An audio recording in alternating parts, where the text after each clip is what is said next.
किंतु दुर्योधन एते अहंकारी थिला, एते गर्वी थिला, से कौन कहला कि पांचटा गाँ छाड़ छुंची मुनरे जेतिकी भूमि धरिब सेतिकी भूमि मध्य मु देबी नाही। नमस्कार, जय जगन्नाथ, शुभ सकाळ समस्त को। आज आम गीता ज्ञान आरंभ करवा। तो गीता ज्ञान मो पाखे अच्छी आज 32 नंबर श्लोक। वर्तमान मो चलती द्वितीय अध्याय। मु आज गीता ज्ञान 32 नंबर श्लोक आपण शुणेबी। देखु आमर युद्ध भूमि जिते कुरुक्षेत्र रे युद्ध पाई समस्ते छिड़ा एपटे कौरव माने आउ सेपटे पांडव माने मझिरे अर्जुन रथ छिड़ा अर्जुन एतबे मना कर युद्ध करने कि भगवान श्रीकृष्ण बुझेबार लगी। भगवान श्रीकृष्ण जो अर्जुन को बुझाऊँ से बुझेवा हूँ गीता। आउ से गीता आम आज श्रवण कर गीता द्वारा यही गीता पढ़ा द्वारा समस्त मन शांति मिलूँ, आत्मा मत पवित्र हो। तो आज आम पढ़ा 32 नंबर श्लोक रे भगवान श्रीकृष्ण अर्जुन को कौन कहते देखा। गुरु ब्रह्मा गुरु विष्णु गुरुदेव महेश्वर गुरु साक्षात् परम ब्रह्म तस्मै श्री गुरवे नमः। ओम गुरुदेवाय नमः। देखु वर्तमान आम आरंभ करवा गीता ज्ञान 32 नंबर श्लोक। देखा कौन अच्छी। जद्रुच्छया चोपपन्नं स्वर्गद्वारमवाप्लुतं सुखिनो क्षत्रिया पार्थ लभन्ते युद्धमीदृशम्। देखो कहनी पार्थ पार्थ होची हे पार्थ। जद्रुच्छया होची स्वत बिना इच्छा रे, उपपन्नम होची प्राप्त होइथिबा, च होची एवं, अवाप्लुतम होची उन्नत, स्वर्ग द्वारम होची स्वर्ग द्वार रूपक, ईदृशम होची एहीपरि, युद्धम होची युद्ध को, सुखिन होची भाग्यवान, क्षत्रिय होची क्षत्रिय माने, लभ्यंत होची लाभ करते।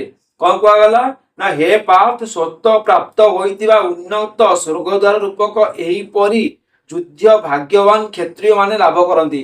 कहउचंती हे अर्जुन तुमे जो युद्ध करिया को जाउछ एही युद्ध को क्षत्रिय माने बा भाग्यवान माने प्राप्त करती।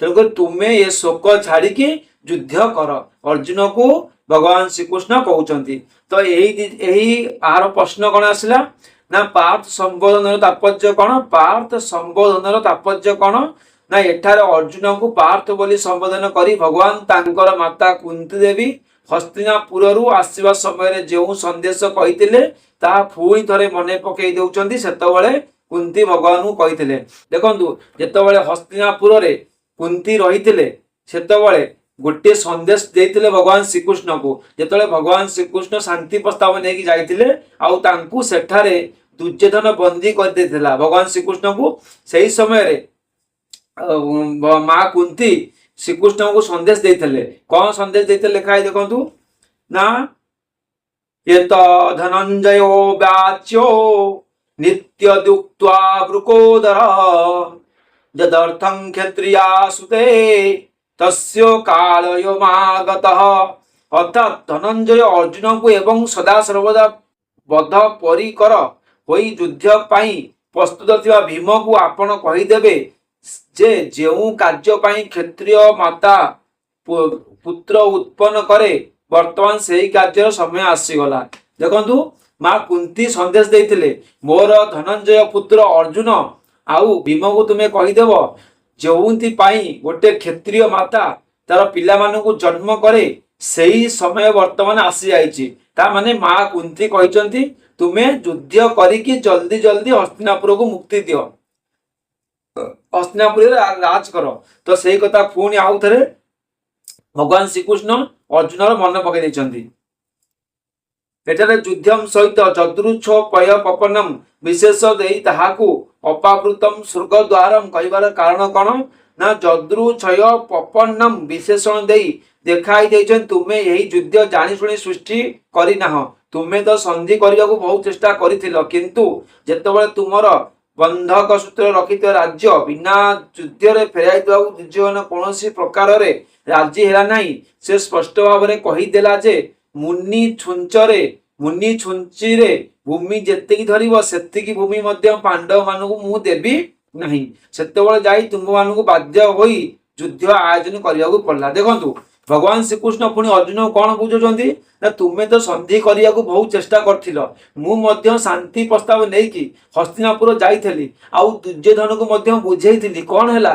ଦୁର୍ଯ୍ୟୋଧନ କଣ ବୁଝିଲା?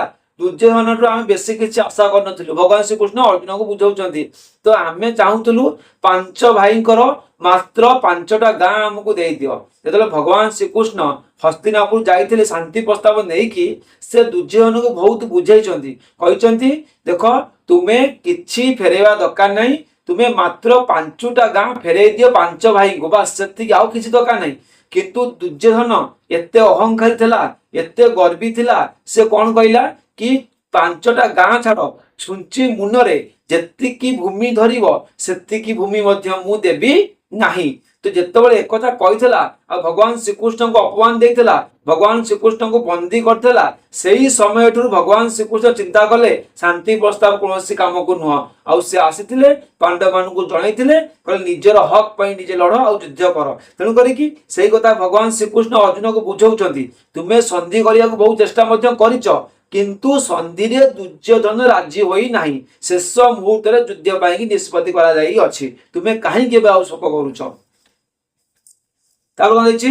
ତେଣୁ ଏହି ଯୁଦ୍ଧ ତୁମକୁ ଯଦୃଚ୍ଛୟୋପନ୍ନମ ଅର୍ଥାତ୍ ବିନା ଇଚ୍ଛାରେ ସୋ ପ୍ରାପ୍ତ ହୋଇଗଲା। ଯଦୃଚ୍ଛୟୋପନ୍ନମ ଅର୍ଥ ହଉଛି ତୁମେ ଜାଣି ଶୁଣିକି ଯୁଦ୍ଧ ପ୍ରସ୍ତୁତ କରିନାହଁ, ଯୁଦ୍ଧ ତୁମର ବିନା ଇଚ୍ଛାରେ ବା ମାନେ କଣ ବିନା ଇଚ୍ଛାରେ ସ୍ୱତ ପ୍ରାପ୍ତ ହୋଇ ଯାଇଛି, ତେଣୁ ଯୁଦ୍ଧ ତମେ କର।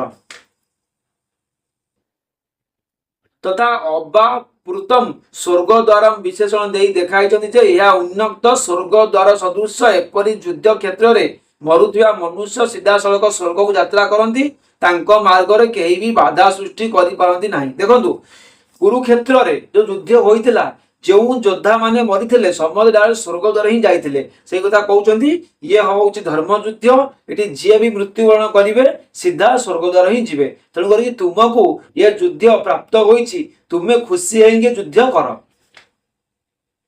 ଏହିପରି ଯୁଦ୍ଧର ସୁଯୋଗ ଭାଗ୍ୟବାନ କ୍ଷତ୍ରିୟ ମାନେ ହିଁ ପାଆନ୍ତି।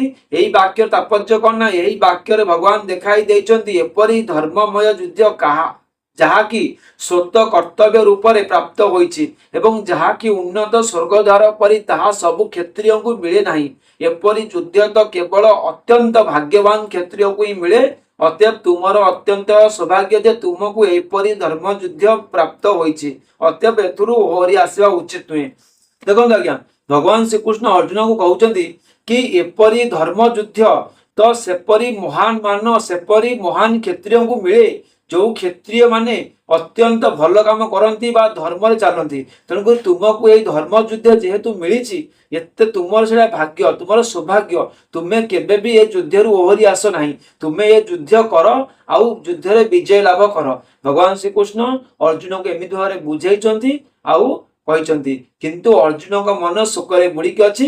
ଦେଖିବା ଅର୍ଜୁନ ଯୁଦ୍ଧ କରୁଛନ୍ତି ନା କରୁନାହାନ୍ତି। ତ ବର୍ତ୍ତମାନ ଆମ ପାଖରେ ଥିଲା 32 ନମ୍ବର ଶ୍ଲୋକ, ମୁଁ ଆପଣଙ୍କୁ ଶୁଣେଇଲି। 33 ନମ୍ବର ଶ୍ଲୋକ ଆମେ କାଲିକି ଶୁଣିବା। ଏବେ ବିଦାୟ ନଉଛି, ପୁଣି ଦେଖା ହବା କାଲି ସକାଳେ ଗୀତା ଜ୍ଞାନର 33 ନମ୍ବର ଶ୍ଲୋକ ସହିତ। ହର ହର ମହାଦେବ।